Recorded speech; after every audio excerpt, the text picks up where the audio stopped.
Okay, basically we have to deal with 5 domains here in PGMP. Strategic program management is domain number 1, which we'll be discussing today.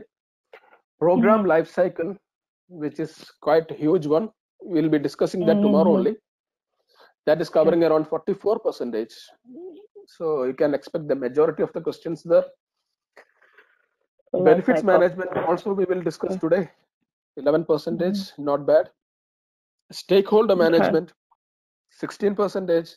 Stakeholder is very close to your stakeholder management in PMP. So that 16% should be easy for you. Okay, and finally the governance, which is 14%. So this is what you will be tested in the exam. So the percentage I have taken from the examination content outline. This is the free download from the website. So the same thing I have reflected it here. Okay. So regardless of how advanced your project or program management experience is, you need to vigorously prepare for the PGMP exam. I'm giving you just a heads up here, because many people say PGMP is the toughest among all the PMI certifications. Okay, so if you see the contents, it is maybe very less.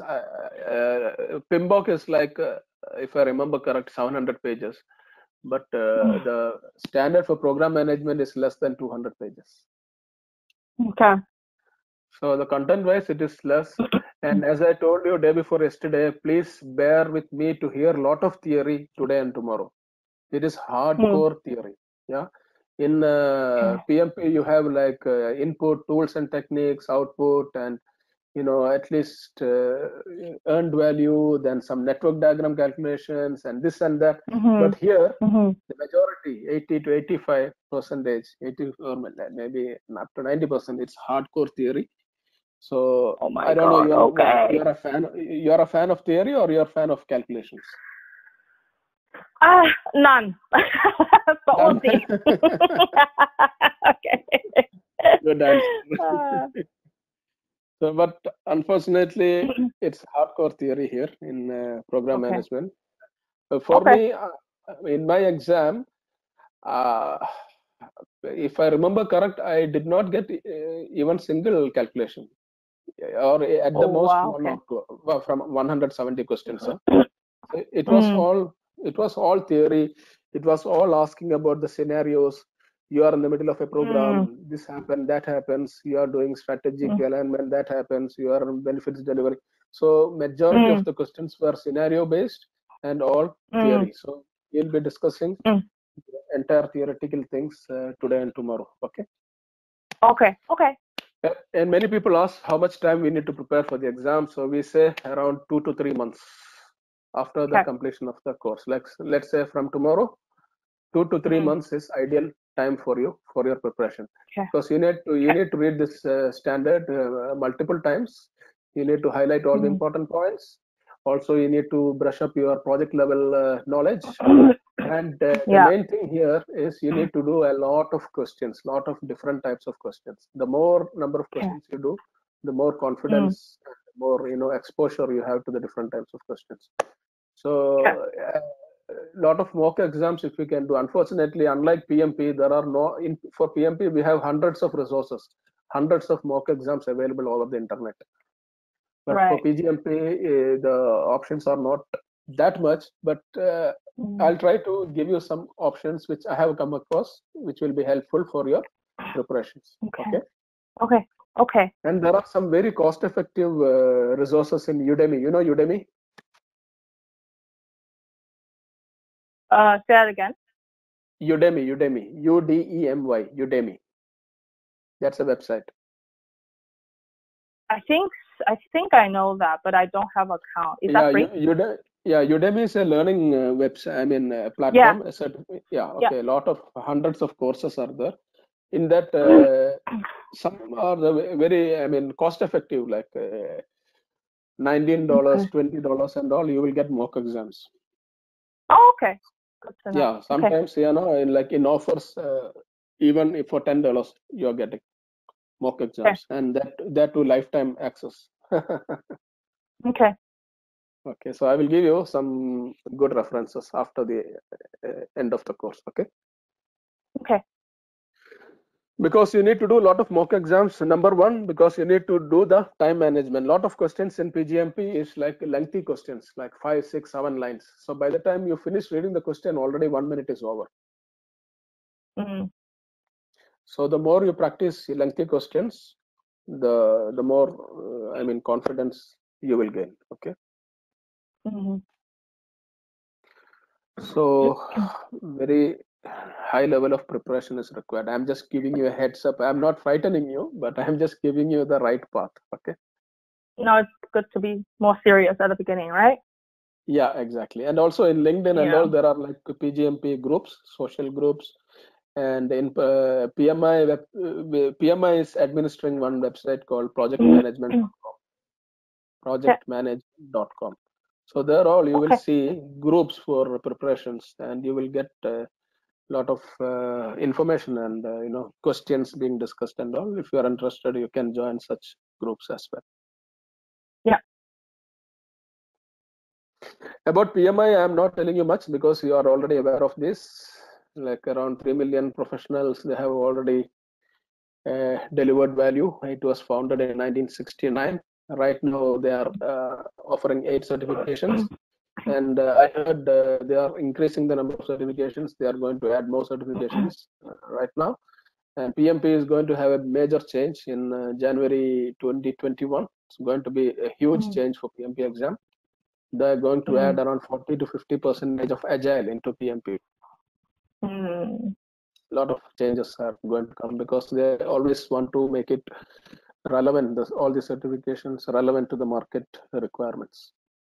Yeah. So PMBOK Guide is the flagship product of PMI, which is the Project Management Foundation. It's one of the key resource for the PMP. And for all the PMI certification, PMBOK is valid. It's revolving around PMBOK because, sorry. Okay, you can see the screen. It stops at introduction about PMI USA.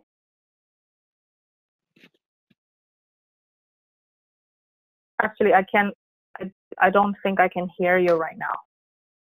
Hello? Hello? Oh, okay. Okay, yeah, I can hear you now. What is the PMBOK guide? What is the PMBOK guide? Yeah. I feel with a lot of comfort when you read the same thing which I am seeing on my screen. Yeah.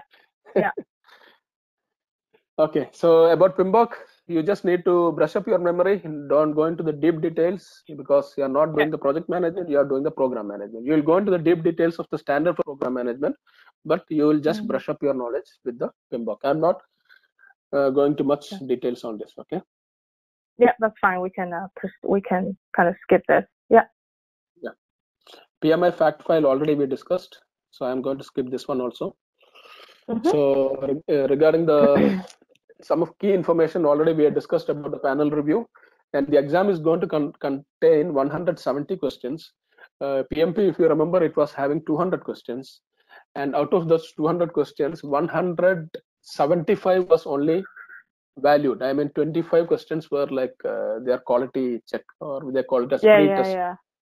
Right. But here there is 20 questions which they call it as pre-test. So out of 170, you will be tested for 150 only. But the issue here is we don't know which are these 20. So regardless, you have to answer all the 170. Okay. Right. Yeah. Same concept as in PMP, and it is same like PMP. There is 4 hours exam. Okay. No scheduled breaks for PMP. Now there is break and all, but for PGMP, I don't think there is any change. But you can refer to the website for any updated information. But it's a 4-hour exam, 170 questions.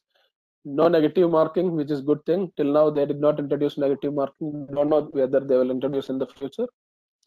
And one common question is, what is the pass percentage? Actually, they have not disclosed the pass percentage. You know this for the PMP also, that they are not disclosed the pass percentage. They say it is done through a psychometric analysis. So all we know, we need to know it. We need to do the exam well to pass. That's all what we know. And after the exam, you will be given like how you performed. They will be mentioning it as like all these domains you performed above target, on target, below target, needs improvement, something like this. Yeah. Okay. And make sure you take your valid proof of identity. It should be government issued, and your name should exactly match as per what you have given in the PGMP application. They will cross check. They will make sure the applicant and the exam taker is the same. And as I told you, you can expect a lot of lengthy questions, lengthy scenarios. Sometimes, like up to 10 to 12 lines, huge questions. Some questions will be like one-liners and two-liners as well. But expect to see a lot of questions with scenarios and thick paragraph questions. Some questions can be straightforward, like 1 or 2 lines, but answers can be confusing. So they're trying to do it. Okay. You can expect questions from PMBOK, earned value, critical path, forward and backward path. That's what I told you, just to brush up your PMBOK memory. That will help you. The main thing is you have to manage your time well. 170 questions in 4 hours. If you get stuck in one question, don't spend too much time on that. You can always come back and review. Manage your time well. That's why I encourage you to do a lot of mock exams. While doing the mock exam, you get the habit of managing your time well. Okay. Yeah. So now you have to focus on PGMP and create your success story. Whatever I have discussed till now, it's a general information. And of course, you can visit pmi.org for any further information you would like. And this is just some basic fundamentals before you go into the deep details of the certification. So once you pass the PGMP, it is for 3 years, and you have to earn like 60 PDUs. Now, since you are doing PDUs for PMP, most of those PDUs will be considered for PGMP as well, which is a good thing. Like for one shot, you will have 2 birds. Mohammed, I have a question on this. So 60 PDUs, and it is only sufficient to keep like either one PGMP or PMP, right? So if somebody wants to remain both PMP and PGMP, then that person needs to have like 120 PDUs. Is my assumption correct? Your assumption is not fully correct, because most of the PDUs which you are collecting for PGMP will be counted for PMP also. Oh, okay. Yeah, so that's what I told. I only need to have 60 for PGMP. Yeah. If I'm lucky enough to get that certificate, then I will be able to keep PMP as well. Exactly, because that's what I told. 1 shot, 2 birds. Oh, thank God. Okay, that gives me a bit more motivation as well. Okay. So even so whatever you are collecting for PGMP, it will be counted for PMP. Okay. So that will make your life much easier. Okay. Yeah. And it's not a difficult activity. You can sit at home and gain your PDUs. No need to spend any money on that. You can listen to a lot of webinars and things which are appearing in projectmanagement.com. There are various ways you can earn. And also, since you are working in program management as a practitioner, you can claim your PDUs. You are working in this field, no? That also you can keep PDUs, claim PDUs. Reading a book on the program management, project management, you can gain PDUs. Now, after I finish the 16 hours with you, I can claim PDUs, because this is something like giving back to the community. Okay. Right. Okay, so I can tell PMI that I have given a 16-hour session on PGMP for Sprint Zeal, and I can give the further details about this, and they will approve for me 16 PDUs. Got it. Okay, so if you give any workshop or you attend any PMI events, there are a lot of ways you can collect your PDUs. It's not a difficult activity. For me, I used to take like 3 to 4 months to collect 60 PDUs instead of 3 years. Okay, because I'm into this business. Okay. So it's not you need not spend anything on that. Okay, April. So I will just pause for 10-15 seconds here. I hope all this information is, good for you. Anything you want to ask me? No, I don't have any questions for now. Okay, thank you very much. Some of the frequently asked questions are here. Scheduling your PGMP examination. When is the right time to schedule and ideal preparation time? So this is what I told you. These questions I'm getting frequently, so I put it in the form of questions here. So 2 to 3 months. This is what I would say.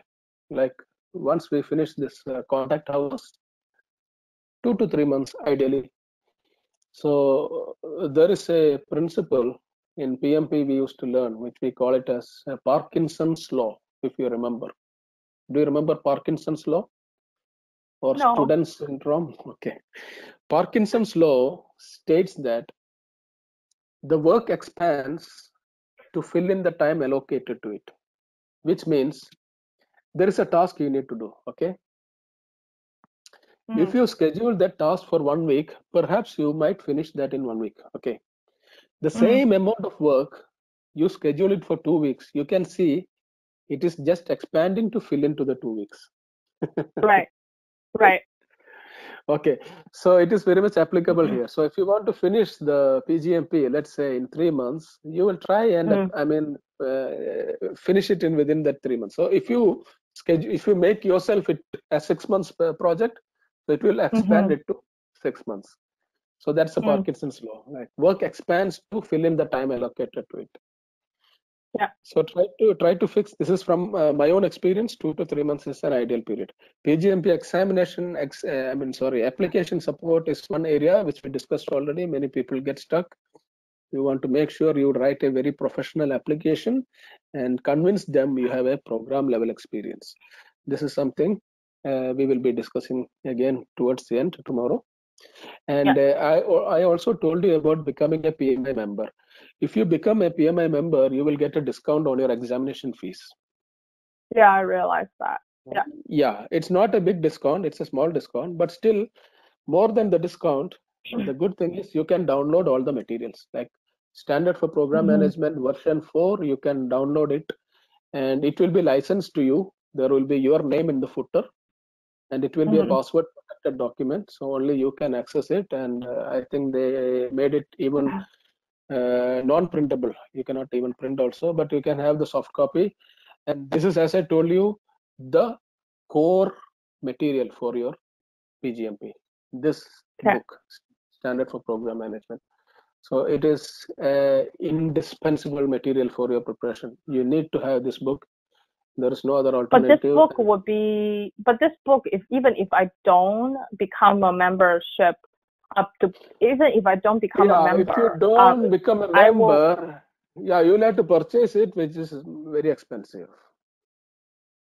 Oh, but then you guys are not going to share with me, right? So I have to purchase myself. Okay, because we are not authorized to. Okay. Yeah, because PMI is not allowing any training institute to share their standards. Okay. Yeah. It is between the members of the PMI and PMI itself. Yeah. Okay. And that's why I told you, like, we cannot take a printout of it. The book will be licensed in your name. Become as a PMI member, they are giving it to you, and they will mention your name in the footer. Okay. Yeah. There are some institutes which they are giving the printouts, but we are not doing that. We are following the PMI guidelines. Okay. Okay. And our continuous support will be there. So this is all what I wanted to speak to you regarding the number 1, which is the PGMP introduction. Okay. So now I'm going to the PGMP